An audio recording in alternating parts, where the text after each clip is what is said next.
Okay, BPAS 184 logistics മാനേജ്മെന്റിന്റെ രണ്ടാമത്തെ unit ആണ് നമ്മളിന്ന് ഡിസ്കസ് ചെയ്യാൻ പോകുന്നത്.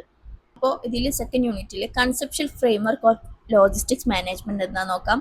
Integrating function logistic is an integrating function that coordinates and optimates all logistics activities.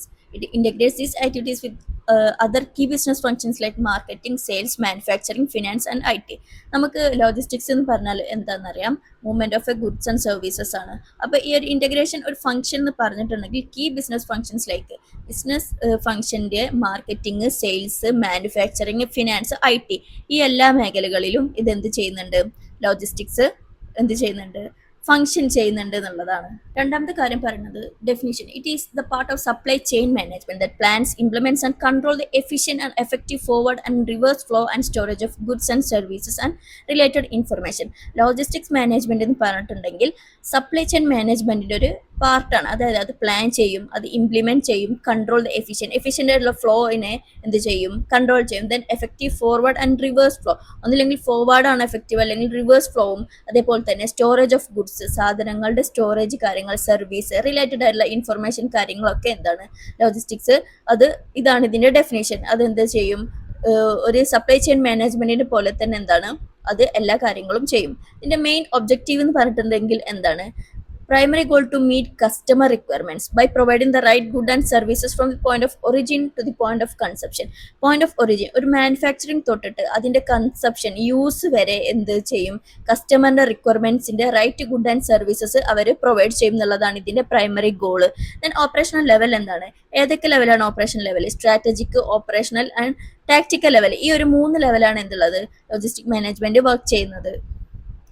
എന്താണ്, എന്തൊക്കെയാണ് സ്പെസിഫിക് കൺസെപ്റ്റ് എന്ന് നോക്കാം. ഇതിൽ ലീൻ ലോജിസ്റ്റിക്സിന്റെ മെയിൻ ആയിട്ടുള്ള ഒരു ഫോക്കസ് എന്ന് പറഞ്ഞിട്ടുണ്ടെങ്കിൽ എലിമിനേറ്റിംഗ് വേസ്റ്റ് എലിമിനേറ്റ് ചെയ്യുക എന്നുള്ളതാണ് എന്ത്, ലീൻ ലോജിസ്റ്റിക്സിന്റെ കൺസെപ്റ്റിന്റെ യൂസ് പറയുന്നത്.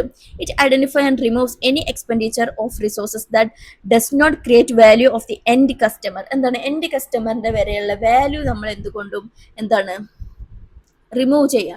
എന്ത് വാല്യൂ, എക്സ്പെൻഡിച്ചർ ഓഫ് റിസോഴ്സസിന്റെ വാല്യൂ നമ്മൾ മാക്സിമം നമ്മൾ വേസ്റ്റേജ് കുറച്ചുകൊണ്ട്, വേസ്റ്റേജ് എലിമിനേറ്റ് ചെയ്തുകൊണ്ട് എന്ത് ചെയ്യുക, കസ്റ്റമറിന്റെ വാല്യൂ ക്രിയേറ്റ് ചെയ്യുക. പിന്നെ എന്താണ് അജൈൽ ലോജിസ്റ്റിക്സ് എന്ന് പറഞ്ഞാൽ എന്താണ്, സ്പീഡ് ആൻഡ് റെസ്പോൺസീവിനെ ഫോക്കസ് ചെയ്തിട്ടാണ് ഇതുണ്ടാവുക. എന്താണ്, അൺപ്രഡിക്റ്റബിൾ മാർക്കറ്റിൽ ഉണ്ടാകുന്ന ചേഞ്ചസ് അത് ക്വിക്കായിട്ട് എന്ത് റീകൺഫിഗർ ചെയ്തിട്ട് അതിനനുസരിച്ചിട്ടുള്ള മാർക്കറ്റിന്റെ ഷിഫ്റ്റ് കൊണ്ടുവരിക. ടെക്നിക്കൽ എക്സിജൻസീസ് ഒക്കെ അവോയ്ഡ് ചെയ്തിട്ട് എത്രത്തോളം അത് സ്പീഡ് ആൻഡ് റെസ്പോൺസീവ് ആയിട്ട് ചെയ്യാൻ പറ്റണോ അത്രക്കും രീതിയിൽ ചെയ്യുക എന്നുള്ളതാണ് അജൈൽ ലോജിസ്റ്റിക്സ്. റെസിലിയൻ ലോജിസ്റ്റിക്സ് എന്ന് പറഞ്ഞിട്ടുണ്ടെങ്കിൽ എന്താണ്, addresses a system ability to return original or new desired state after a disruption. 4 key pillars are visibility, flexibility, collaboration and control. ഈ ഒരു 4 കീ പില്ലേഴ്സ് വെച്ചിട്ടാണ് ഈ ഒരു കൺസെപ്റ്റ് എന്ത് ചെയ്യുന്നത്, മുന്നോട്ട് നീങ്ങുന്നത്. Green logistics. എന്താണ് ഗ്രീൻ ലോജിസ്റ്റിക്സ് നോക്കാം. ഒരു എക്കോളജിക്കൽ അപ്രോച്ച് എയിം ചെയ്തിട്ടാണ് എന്ത്, അതേപോലെ തന്നെ മിനിമൈസിങ് ആൻഡ് മെഷറിംഗ് ദ എൻവയോൺമെന്റൽ ഇമ്പാക്ട് ഓഫ് ലോജിസ്റ്റിക്സ് ആക്ടിവിറ്റീസ്. ഒരു ലോജിസ്റ്റിക്സ് ആക്ടിവിറ്റി ചെയ്യുന്ന സമയത്ത് എന്ത് ചെയ്യുക, എൻവയോൺമെന്റൽ ഇമ്പാക്ട് കുറക്കുക എന്നുള്ളതാണ്. 7R ഏതൊക്കെയാണ്, reduce, reuse, rework, refurbish, reclaim, recycle and remanufacture. ഈ ഒരു 7R വെച്ചിട്ടുള്ളതാണ് എന്ത്, അത് എൻവയോൺമെന്റിന്റെ ഇമ്പാക്ട് കുറക്കുക എന്നുള്ളതാണ് ഈ ഒരു 7R വെച്ചിട്ട്. Then this is called green logistics. Then total logistics management, total quality management നമ്മൾ ഒരുപാട് സ്ഥലത്ത് പഠിച്ചിട്ടുണ്ട്. This involves continuous quality improvement to guarantee customer satisfaction and ensure secure and efficient good flow. അതായത് ഏറ്റവും logistic management total quality management മെച്ചപ്പെടുത്തിയിട്ട് അതെന്താണ്, കസ്റ്റമേഴ്സിന് നമ്മൾ എന്താണ് ക്വാളിറ്റി ഇംപ്രൂവ് ചെയ്യുക. ദെൻ എന്താണ്, കണ്ടിന്യൂസ് ആയിട്ടുള്ള കസ്റ്റമർ സാറ്റിസ്ഫാക്ഷനും secure and efficient flow of good എന്നുള്ള രീതിയിൽ എന്ത് ചെയ്യുക, ആ ഒരു ലോജിസ്റ്റിക് മാനേജിനെ ഇംപ്രൂവ് ചെയ്യുക എന്നുള്ളതാണ് ടോട്ടൽ ലോജിസ്റ്റിക്സ് മാനേജ്മെന്റ് കൊണ്ട് ഉദ്ദേശിക്കുന്നത്. എന്താണ്, എന്തൊക്കെ സ്കോപ്പുകളാണ് ലോജിസ്റ്റിക്സിനുള്ളത് നോക്കാം. ബിസിനസ് ലോജിസ്റ്റിക്സ് ഉണ്ട്, മെറ്റീരിയൽ മാനേജ്മെന്റ് ഉണ്ട്, ഫിസിക്കൽ ഡിസ്ട്രിബ്യൂഷൻ നോക്കാം. ബിസിനസ് ലോജിസ്റ്റിക്സ് എന്ന് പറഞ്ഞിട്ടുണ്ടെങ്കിൽ the systematic coordination of moving and storing goods and services from vendor to the customer market in efficient manner. Business logistics എന്ന് പറഞ്ഞിട്ടുണ്ടെങ്കിൽ എന്താണ്, മാനുഫാക്ചറിന്റെ അടുത്ത് നിന്ന് എഫിഷ്യന്റ് ആയിട്ടുള്ള കസ്റ്റമറിന്റെ അടുത്തേക്ക് മാർക്കറ്റിന്റെ അടുത്തേക്ക് ഉള്ള ആ ഒരു സാധനങ്ങളുടെ മൂവ്മെന്റിനെ സിസ്റ്റമാറ്റിക് ആയിട്ട് കോർഡിനേറ്റ് ചെയ്യുന്നതാണ് ബിസിനസ് ലോജിസ്റ്റിക്സ്. മെറ്റീരിയൽ ലോജിസ്റ്റിക്സ് എന്ന് പറഞ്ഞിട്ടുണ്ടെങ്കിൽ എന്താണ്? ഇൻവെന്ററികൾ, റോ മെറ്റീരിയൽസ്, അതിന്റെ procurement, warehousing, movement of materials from supplies through the production process. Material management പറഞ്ഞിട്ടുണ്ടെങ്കിൽ അതിനായിട്ടുള്ള റോ മെറ്റീരിയൽസ് കാര്യങ്ങൾ, സ്റ്റോറേജ് കാര്യങ്ങളൊക്കെ മാനേജ് ചെയ്യുക എന്നുള്ളതാണ് ഇതിന്റെ അടുത്ത സ്കോപ്പ്. ഫിസിക്കൽ ഡിസ്ട്രിബ്യൂഷൻ പറഞ്ഞിട്ടുണ്ടെങ്കിൽ outbound logistics, moving finished good from manufacturing plant to warehouse and ultimately to end user. ഈ ഫിസിക്കൽ ഡിസ്ട്രിബ്യൂഷൻ പറഞ്ഞിട്ടുണ്ടെങ്കിൽ ഒരു റോ മെറ്റീരിയലിനെ ഫൈനൽ പ്രൊഡക്റ്റ് ആക്കിയിട്ട് അതിന്റെ ഫൈനൽ എൻഡ് യൂസറിന്റെ അടുത്തേക്ക് എത്തിക്കുക എന്നുള്ളതാണ്.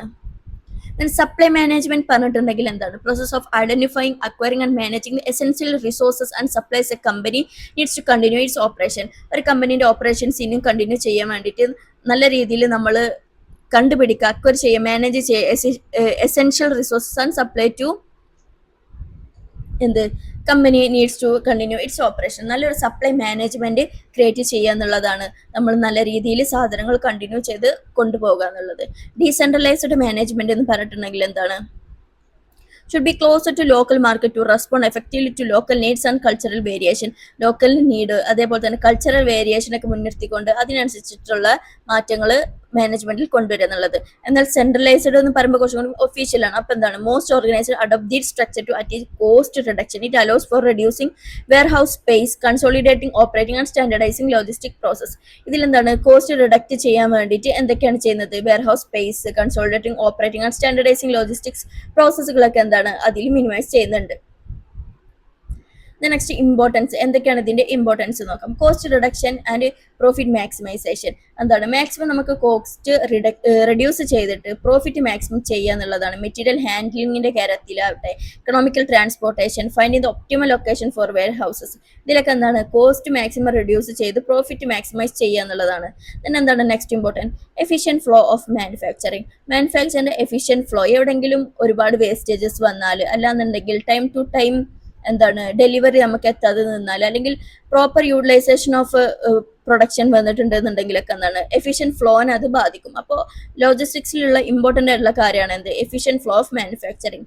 And competitive edge. Organization gain an advantage by providing better customer services, arranging rapid reliable delivery and avoiding errors in the order processing. എന്താണ് ഇതിലെന്താണ്? നല്ലൊരു പ്രൊവൈഡിങ് ബെറ്റർ കസ്റ്റമർ സർവീസ്, നല്ലൊരു customer service provide ചെയ്യുക. then എന്താണ്? Delivery അത് right ടൈമിൽ right product എത്തിച്ചു കൊടുക്കുക. then എന്താണ്? ഓർഡർ പ്രോസസ്സ് ചെയ്യുന്ന സമയത്ത് എന്താണ്? എററുകൾ സംഭവിക്കാതിരിക്കുക. ഒരു ഓർഡർ പ്രോസസ്സ് ചെയ്യുന്ന സമയത്ത് എറർ സംഭവിച്ചിട്ടുണ്ടെന്നുണ്ടെങ്കിൽ ബാക്കിയുള്ള എല്ലാ കാര്യങ്ങളിലും എറർ സംഭവിക്കും. അപ്പൊ അങ്ങനെ ഇല്ലാതെ നോക്കുക. ദെൻ അടുത്ത ഇമ്പോർട്ടൻ്റ് എന്ന് പറഞ്ഞിട്ടുള്ളത് എഫക്റ്റീവ് കമ്മ്യൂണിക്കേഷൻ ആണ്. എഫക്റ്റീവ് കമ്മ്യൂണിക്കേഷൻ എന്താണ്? Information system allows for a continuous interface with supplies and rapid responses to customer enquiries. അതായത് എഫക്റ്റീവ് കമ്മ്യൂണിക്കേഷൻ, അതായത് ഒരു കസ്റ്റമർ നമ്മളതിലേക്ക് നമ്മളെ ഒരു ഏതെങ്കിലും ഒരു ഇൻഫർമേഷൻ സിസ്റ്റം അല്ലെങ്കിൽ എന്തെങ്കിലും ഒരു ഓർഡർ നമുക്ക് എന്താണ് ഓർഡർ എടുക്കാൻ വേണ്ടിയിട്ട് എന്തെങ്കിലും ചെയ്യണമെന്നുണ്ടെങ്കിൽ അതിനനുസരിച്ചിട്ട് നല്ല രീതിയിൽ ഒരു എഫക്റ്റീവ് കമ്മ്യൂണിക്കേഷൻ ഉണ്ടെങ്കിൽ മാത്രമേ എന്തുണ്ടാവുള്ളൂ? നല്ലൊരു കസ്റ്റമർ